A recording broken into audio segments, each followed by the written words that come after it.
Good morning and welcome to Webinar Wednesdays with SMP. I'm really happy to have you all join us here this morning to learn more about how you can get involved with SMP. My name is Sunny Lawless and I am the Assistant Program Director and Volunteer Coordinator for our SMP programs. And today presenting with me is Ms. Yolandra Moody, who is one of our community outreach specialists here in Louisiana. And as I mentioned, today for the June installment of Webinar Wednesdays with SMP, we're going to talk about how you can become involved with SMP. During the presentation, you're welcome to type in any questions that you might have into the chat, but we're going to hold those until the end of the presentation when we open it for Q&A. There will also be a prize drawing that we'll hold at the end of the presentation today. You must have been registered to attend the webinar prior to 10:15 a.m. this morning in order to be entered into our prize drawing. Before we get started, I do have to let you know that this project is supported by the Administration for Community Living, Department of Health and Human Services as part of a financial assistance award with 100% of our funding by ACL and HHS. The contents are those of the authors and do not necessarily represent the official views of, nor are they endorsement by ACL, HHS, or the U.S. government. So who is Senior Medicare Patrol? Well, if this is your first time learning about SMP, SMPs are grant-funded projects, as I mentioned, from the federal U.S. Department of Health and Human Services and the Administration for Community Living. All SMP grantees have a shared national identity through a national program name and logo. Every state has its own SMP program. So in Louisiana, Georgia, Mississippi, and Vermont, the SMP programs are sponsored by AdviseWell. And our mission is to empower and assist Medicare beneficiaries, their families, and caregivers to prevent, detect, and report healthcare fraud, errors, and abuse. And we do that through outreach, counseling, and education. So before we dive into today's presentation, I do want to do a quick poll with you guys. So the polling question today is, what do you think are the benefits of being a volunteer? So what do you think the benefits are for older adults who volunteer? Give me just one moment and we will launch that poll and you'll see it appear on your screen. And so the options are, is it good for their mental health? It prevents loneliness and isolation. It gives them a feeling of purpose. It helps them learn new skills, or all of the above. So what do you think the benefits are for older adults who volunteer? And I'll give everyone just a couple of seconds to get their answers in.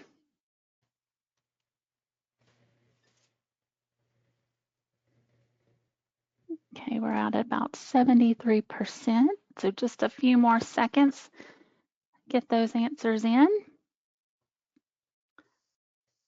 All right, let's go ahead and close the poll and share the results. So everybody is right. It is 100% all of the above.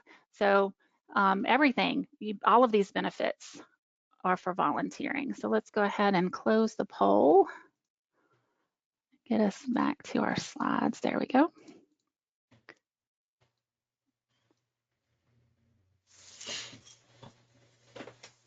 All right, I do see a hand raised, but we're going to hold all of those questions until the end, or you can type it in the chat.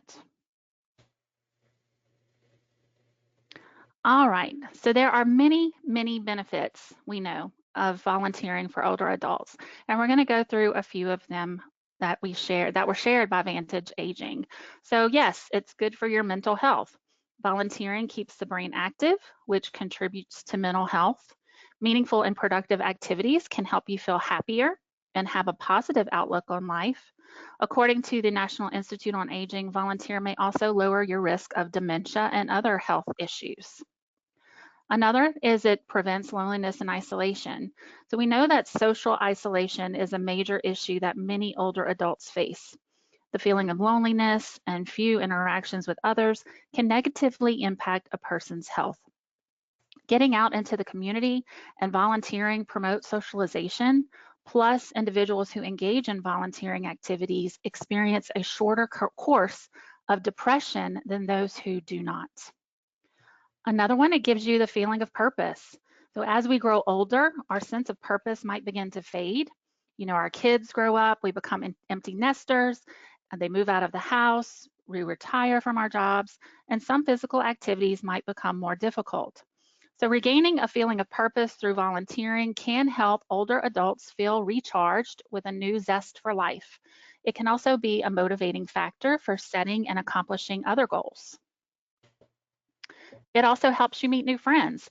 So life changes, such as moving to a new neighborhood or retiring from a long-time career, can make finding friends to spend time with difficult. Volunteering is a great way to meet new people with common interests. While working together towards the same mission, you can build friendships with like-minded peers who are finding creative solutions in your communities. Also, volunteering for older adults increases physical activity. Physical activity is highly important when it comes to staying healthy and independent as we get older.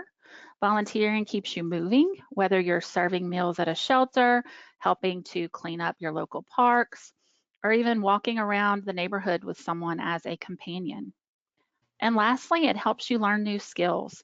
So sometimes monotony can make life a little dull. If you find yourself bored or with too much time on your hands, volunteering might be just what you need to spice things up. Many volunteer activities allow you to try things you've never done before and learn new skills. Take a look at opportunities that are a little outside of your comfort zone, and you might just develop a passion you never knew you had.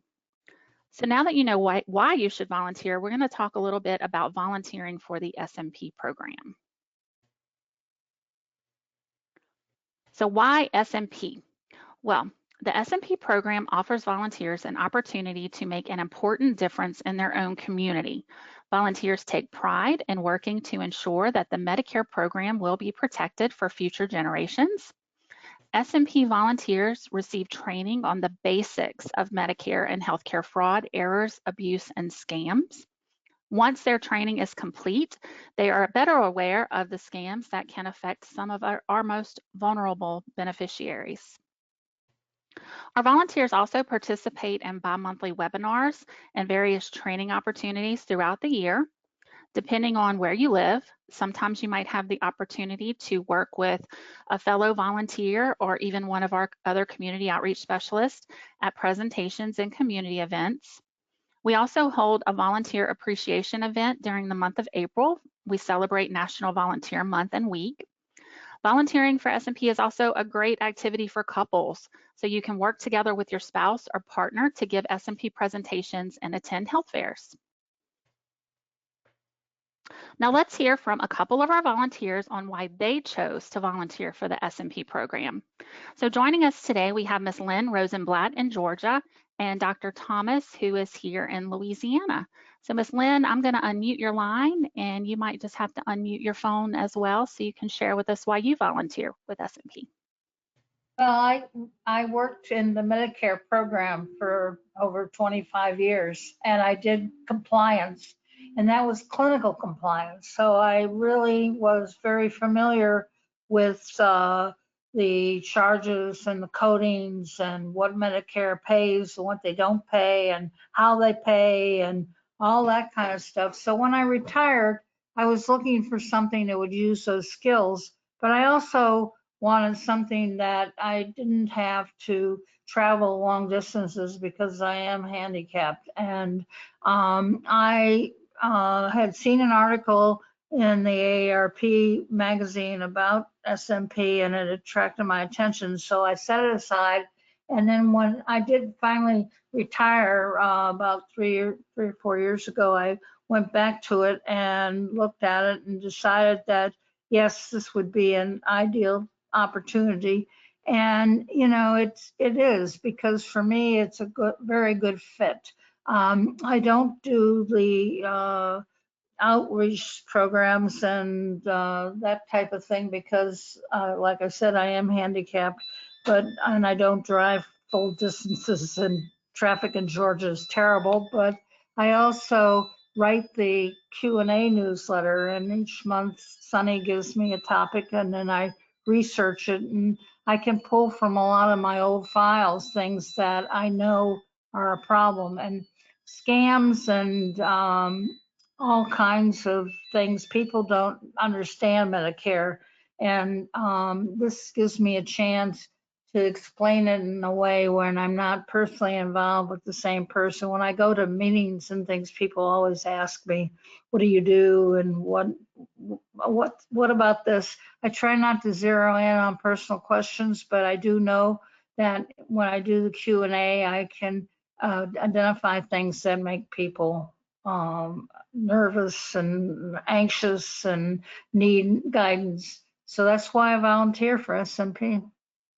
Thank you, Ms. Lynn. We do appreciate all you do for us. Our Ask Us SMP newsletters are always great. The question and answer and your knowledge really helps us. So we do appreciate you. Thank you.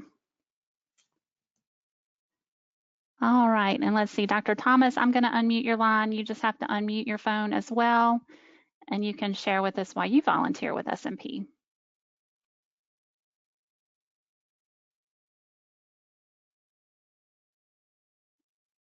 Let's see, Dr. Thomas, you're self-muted, so you just have to hit the mute button on your phone or your computer if you're logged in on a computer.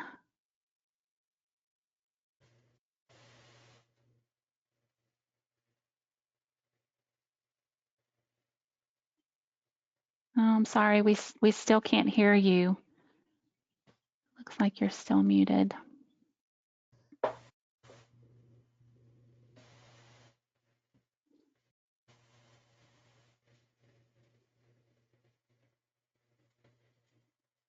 Oh, I'm sorry. It looks like we might be having a little difficulty with Dr. Thomas's audio. I will just kind of mention briefly that Dr. Thomas is actually someone I met at one of our SALT councils here locally. And whenever he retired from doing some of his other volunteer work, he reached out to me about volunteering for the SMP program. And he does monthly presentations at local senior centers on different fraud talk topics. His lovely wife, Miss Dora, also accompanies him, so they volunteer together as a couple. She helps him with presentations and then also attends community events with him as well and helps him by handing out information for SMP. So we really appreciate both him and Miss Dora and Miss Lynn. Thank you all for sharing with us today. I'm so sorry we couldn't get your audio working, Dr. Thomas, but I do appreciate you volunteering to speak today and being around. All right, so as we mentioned on one of the previous slides, the SMP mission is to empower and assist Medicare beneficiaries, their families and caregivers to prevent, detect, and report healthcare fraud, errors, and abuse. There are three main areas for SMP work. The first and the third are to conduct outreach and education and to receive beneficiary complaints. The second part of our work is to engage volunteers. So protecting older persons' health, finances, and medical identity while saving precious Medicare dollars is usually a cause that attracts civic-minded individuals. The SMP program offers volunteers an opportunity to make an important difference in their own communities. Volunteers usually take pride in working to ensure that the Medicare program will be protected for future generations. We just recently received our final report for 2024. Last year, the SMP projects had a total of 5,643 total active team members. Those are the folks, the boots on the ground, doing community outreach and education. And they conducted 22,752 group outreach and education events. Those refer to our presentations and events that we attend in the community. Through those events, the SMP program reached an estimated 1,172,875 people. In addition, the projects had 283,724 individual interactions with or on behalf of a Medicare beneficiary. Those individual interactions, those are conversations that we have with beneficiaries and others about Medicare fraud, waste, and abuse. Now, there are several ways that someone could become involved with SMP. We're going to take a look at the three volunteer opportunities that we currently have available. They are staffing exhibits, giving group presentations, and becoming a community fraud fighter and distributing information, excuse me. The first one we'll look at is staffing exhibits. It's basically just as it sounds. These volunteers help us by staffing tables at events like health fairs, resource fairs, and other community events. SMP provides all materials for the volunteer to use, like a tablecloth, brochures, and giveaways. Volunteers in this role set up a table, provide general information about SMP to the public, and answer basic questions. As you can see in the photo, this is one of our volunteers in Louisiana, another Miss Lynn, and she is at the SMP table handing out literature and telling attendees about the SMP program. So community events and staffing exhibits is really all just about spreading awareness of the SMP program. The second volunteer opportunity we have available is group presentations. So these volunteers are trained to give presentations on SMP topics to small and large groups. Presentations usually last anywhere from 15 to 20 minutes, and these volunteers might interact with the audience by asking questions and through discussion. We sometimes also host bingo at sites where we give short presentations and then follow up afterwards with a few games of bingo. We provide all of the materials for both the presentations and the bingo, including bingo prizes. You will hear a sample presentation during the second half of this webinar. It's going to be our standard prevent, detect, and report presentation, but we also have many other fraud topics for volunteers to choose from. We have these fraud talk modules on different topics such as identity theft, durable medical equipment, understanding your Medicare summary notices, and more. During orientation, our volunteers receive scripts and other materials to help them as they start their journey as an SMP volunteer. Our last volunteer opportunity is for community fraud fighters and information distribution. So our community fraud fighters share information in a community living setting, like independent living facilities and senior housing sites. This opportunity is really done on an as-needed basis when we have materials like new brochures, if there are fraud alerts that we've released, or newsletters that need to be shared in the community. They also might set up a table at these facilities or sites and provide information to those who come to the table and ask about the SMP program. So now that you know more about the types of volunteer opportunities that we have available, we're going to take a look at just a few of the steps that it takes to become an SMP volunteer. The first step is an application and screening. Acceptance as an SMP volunteer is not automatic. Because we do work with a vulnerable population, the screening process is pretty thorough. Applicants complete an application, there is an interview that they go through, and a background screening. And the screening is basically just a simple criminal history background check, and we also do a motor vehicles records check. Once screening is complete and the applicant has been approved, the second step is to complete the SMP Foundations training and privacy and confidentiality training. These training modules provide the volunteer with information on the SMP program, very basic information on Medicare, and information on Medicare fraud and scams. The training is completed online and it's done at the volunteer's own pace. There is an assessment that has to be completed at the end. And then for those volunteers who choose to do group presentations, those volunteers are also required to complete the group education training as well. After training is complete, the next step is orientation. And we do try to make this an in-person orientation whenever it's possible, but sometimes that isn't possible, so it's held virtually. This is an opportunity for me to work directly with the volunteer one-on-one to review the mission, go over our rights and responsibilities to the volunteer, go over the volunteer's rights and responsibilities to the program, and the code of conduct. Orientation is also when we review the procedures for how the volunteer submits information on their activities for the month, such as the presentations they give, community events they may have attended, or individual interactions with beneficiaries. And this is also whenever you report your mileage. So we do reimburse volunteers for their mileage. It's reimbursed at the government rate. And so at the end of every month, you report on your activities and also your mileage. This graphic shows you some of the ways that you can become involved as a volunteer. You can conduct outreach and education. You complete continuing education trainings, attend and participate in our bi-monthly volunteer check-ins, attend and participate in our yearly volunteer appreciation events. There's also training and screening refreshers that need to happen when the time comes for you to do so. Volunteering for the SMP program is extremely flexible and it's done on an as-needed basis. Presentations and events are added to our calendar. Volunteers are offered the opportunities to attend, and as always, they have the option to decline if they're not available on that particular day or time. The volunteers determine how often they'd like to participate in SMP activities. However, we do ask that they commit to volunteer for the program for at least a year because the screening and training is so involved.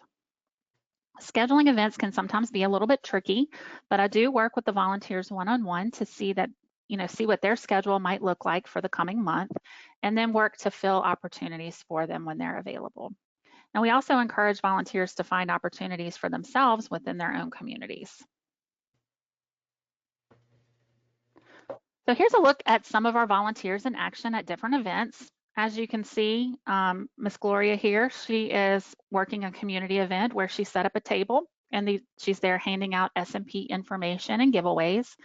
We also have a group of volunteers who volunteer for the RSVP program on the coast of Mississippi, and they get together once a month at their office and prepare goodie bags for our community outreach specialists to use at their events.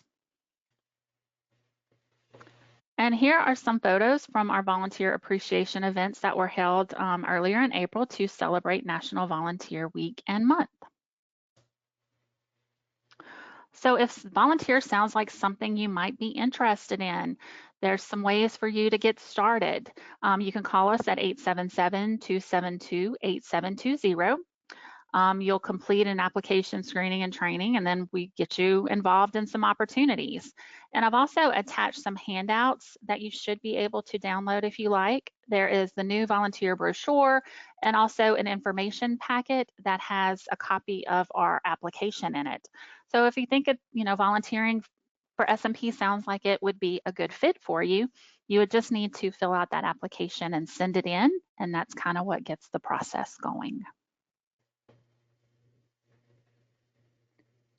So now that you know more about what volunteering for our program entails, I'm going to turn things over to Yolandra, who's going to share the 3 keys to success in preventing fraud, errors, and abuse.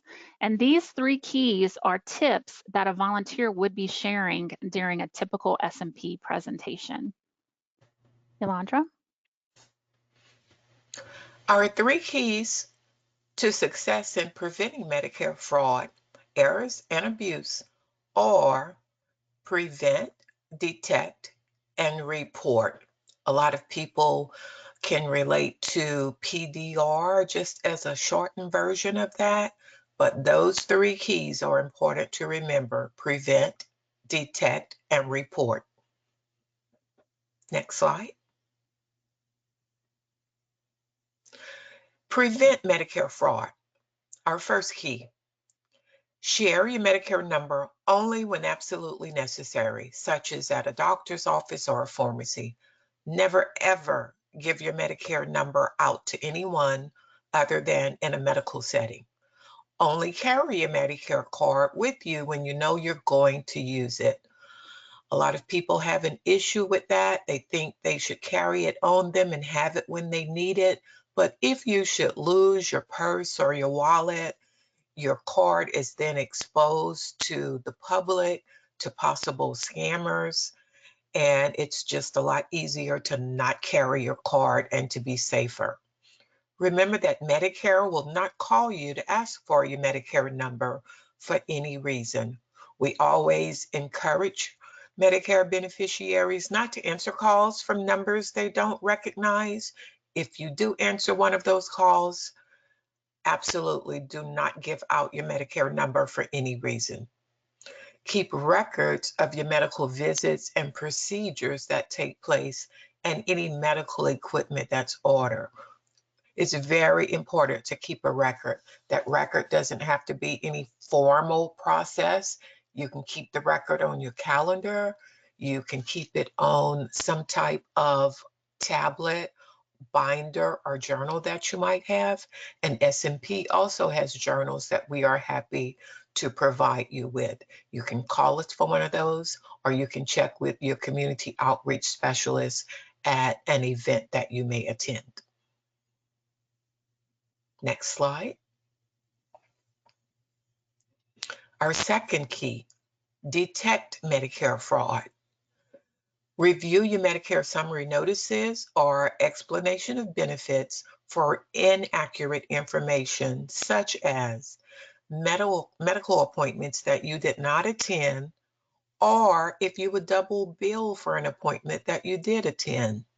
Check for medical equipment like braces, catheters, or diabetic supplies you did not order or receive. Checking your summary notices and your EOBs is one of the most effective ways to detect Medicare fraud.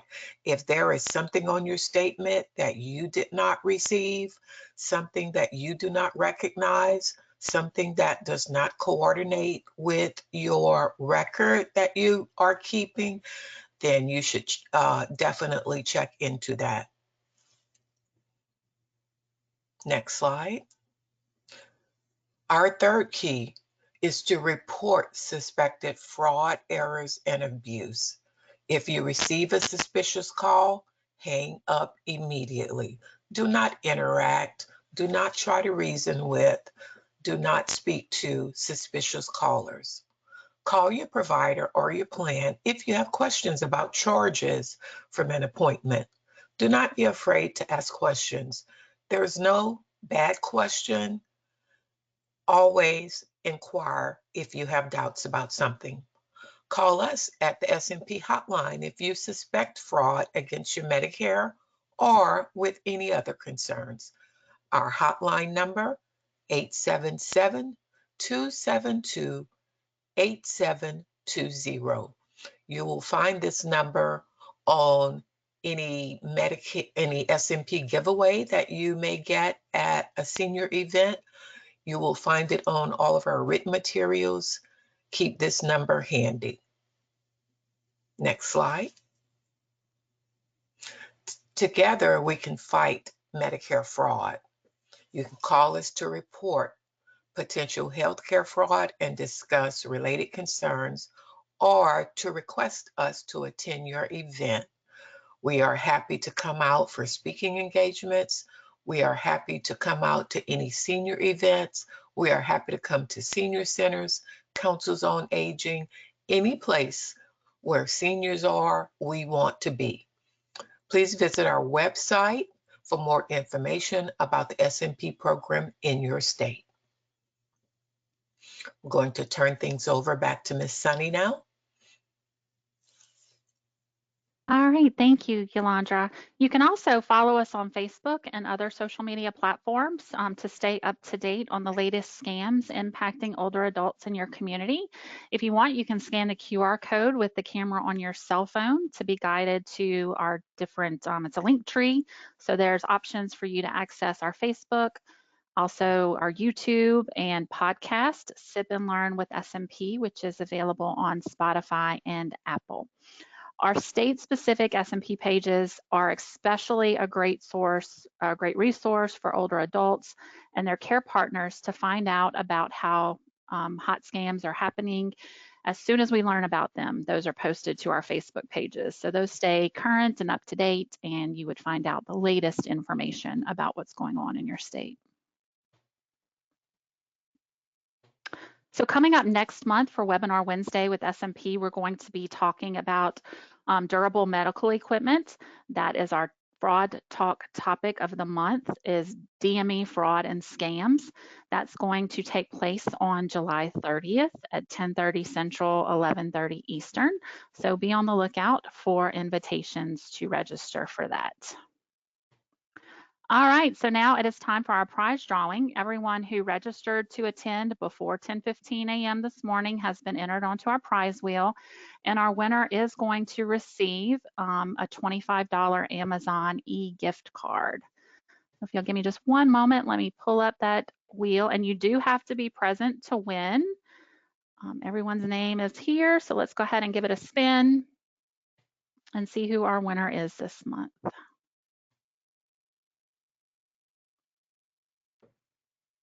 Let's see, Miss Charlene. I am not seeing her here. All right, let's give it another spin.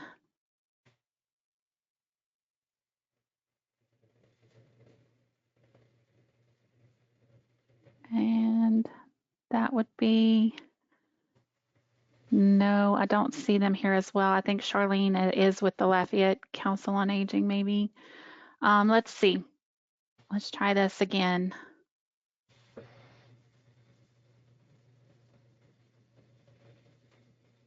Let's see, Miss Katasha Barron. Yep, Miss Katasha is here, so congratulations. I will be reaching out to you later this morning to make sure we have the right information so we can get you that $25 Amazon e-gift card. All right, let's see if we can get back to our slides here. There we go. All right, so before we wrap up today's presentation, we wanted to open it up for questions. So if you have a question regarding today's presentation, please raise your hand.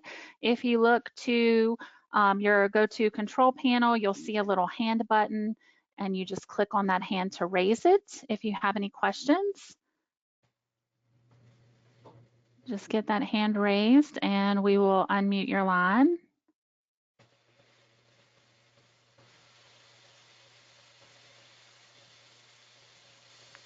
Okay, well, Yolanda, it looks like we don't have any questions today. So this will conclude our presentation on getting involved and volunteering for SMP. Please be on the lookout for an email after the webinar today with a link to a short survey. We would really appreciate it if you would take just a few moments to complete the survey to let the Administration for Community Living know how we did with today's presentation. We appreciate you all joining us this morning, and we hope to see you again at one of our future virtual presentations. So thank you, Yolanda, for helping today, and we hope to see you all again soon. Thank you, everyone.